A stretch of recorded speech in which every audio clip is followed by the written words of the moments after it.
avant de plonger dans cette histoire incroyable, pensez à vous abonner à la chaîne et à activer la cloche. Ici, chaque récit a quelque chose à dire, et vous ne voudrez pas en manquer un seul. Le soleil de Manhattan se levait doucement, illuminant les gratte-ciel et les vitrines étincelantes. Dans ce quartier huppé, chaque matin semblait célébrer la richesse et le pouvoir. Les voitures de luxe glissaient sur l'asphalte, et les passants pressés ne regardaient jamais vraiment autour d'eux. Mia Johnson descendit de son Uber, ajusta son manteau beige et resserra son sac à main. Ses talons résonnaient sur le trottoir comme un écho de sa détermination. Elle n'était pas riche à l'excès, mais elle était élégante, assurée et indépendante, entrepreneuse dans le secteur technologique, et bien consciente de sa valeur. Devant elle, la bijouterie Gold et Grace brillait sous le soleil, comme une forteresse de luxe inaccessible. Mia poussa la porte et fut accueillie par l'odeur des parfums et du métal précieux. Elle sourit poliment à l'employé derrière le comptoir et avança, admirant les montres et les bijoux exposés avec soin. C'est alors qu'Harold Whitman, le directeur, sortit de son bureau. Un homme blanc, d'une 50aine d'années, toujours impeccablement habillé, avec un regard froid et évaluateur. Il posa les yeux sur Mia et fronça les sourcils. Dans sa tête, il la jugea immédiatement, pas notre clientèle habituelle, sûrement ici par erreur. Sans même lui adresser la parole, il s'approcha et dit d'un ton sec. « Madame, je pense que vous vous êtes trompée d'endroit. Cette boutique n'est pas pour vous. » Le choc figea Mia. Elle ouvrit la bouche pour parler, mais aucune parole ne sortit. Les autres clients la regardaient, certains intrigués, d'autres mal à l'aise. Son cœur battait plus vite, mais derrière la surprise, une colère calme commençait à brûler. Harold, convaincu de son jugement, fit signe à un employé. « Accompagnez-la à la sortie, s'il vous plaît. » Mia fut escortée dehors, humiliée. La porte se referma derrière elle avec un clic sec, comme une sentence. Mais alors qu'elle marchait sur le trottoir, le rouge de la honte sur ses joues se transforma en détermination. Elle savait qu'Harold venait de commettre une erreur monumentale. Et elle savait qu'un jour, cette erreur aurait un prix. Dans le monde de la richesse et du pouvoir, la véritable influence ne se mesure pas à l'apparence ou aux vêtements. Et Mia Johnson était sur le point de le prouver. Mia Johnson avançait sur le trottoir, le cœur serré, encore sous le choc de l'humiliation qu'elle venait de subir.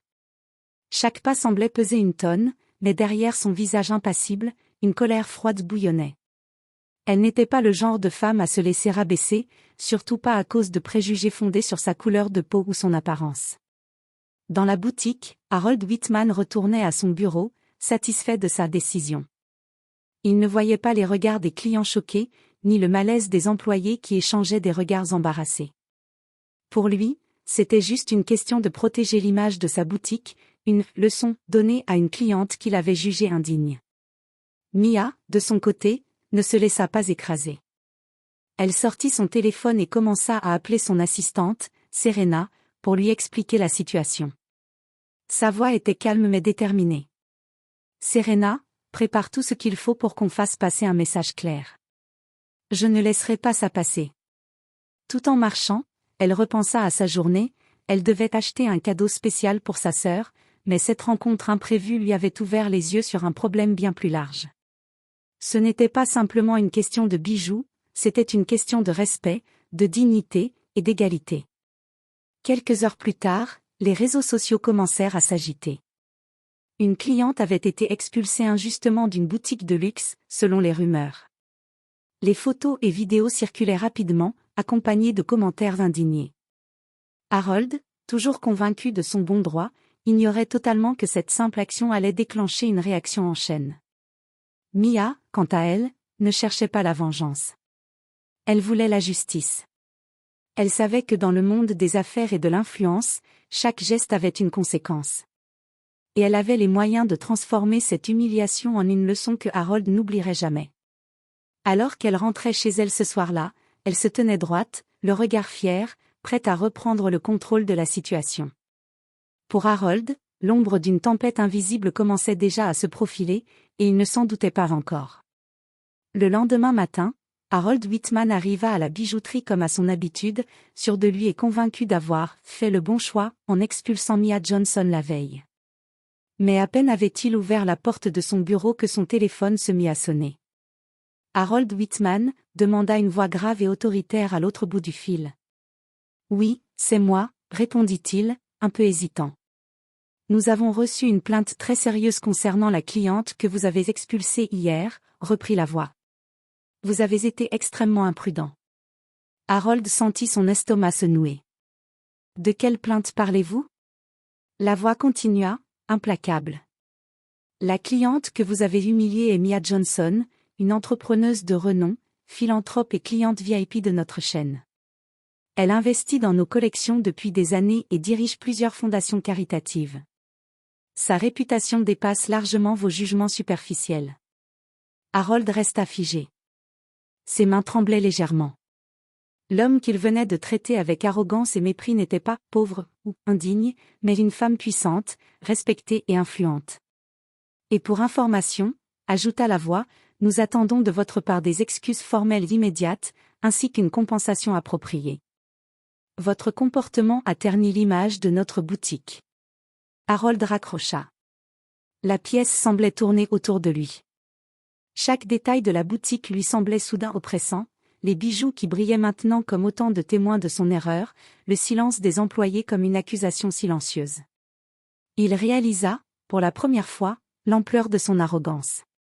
Son jugement hâtif, fondé sur l'apparence, venait de lui coûter sa crédibilité.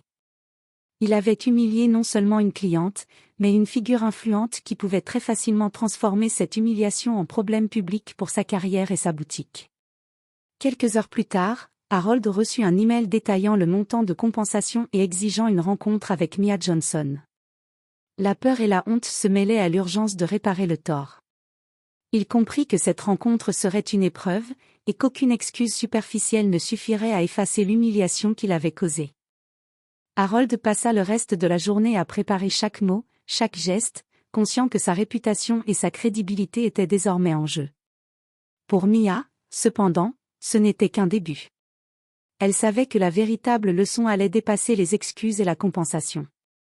La justice, pour elle, impliquait de changer quelque chose dans la manière dont les gens comme Harold voyaient le monde. Et ainsi, une confrontation inévitable se profilait, prête à transformer l'humiliation d'hier en un moment de vérité que Harold n'oublierait jamais. Le lendemain matin, la boutique Gold et Grace semblait ordinaire, mais l'air était chargé d'une tension invisible. Les employés jetaient des regards furtifs à la porte, sachant qu'un événement important allait se produire. Harold Whitman, le directeur, se tenait droit derrière son comptoir, les mains crispées. Chaque tic de sa mâchoire trahissait son anxiété. La porte s'ouvrit soudain et Mia Johnson entra avec une élégance tranquille. Son manteau beige et son sac à main sobre trahissaient son assurance. Elle ne montra aucune colère dans ses gestes, mais chaque pas résonnait comme une déclaration silencieuse, elle n'était pas une victime, mais une force qu'on ne pouvait ignorer. Harold s'avança, tremblant légèrement, incapable de soutenir son regard. Madame Johnson, je suis profondément désolé pour ce qui s'est passé hier, balbutia-t-il. Mia l'observa un moment en silence, laissant son regard scruter ses yeux. Puis, calmement, elle répondit. Vos excuses sont un début, monsieur Whitman. Mais les mots ne suffisent pas toujours.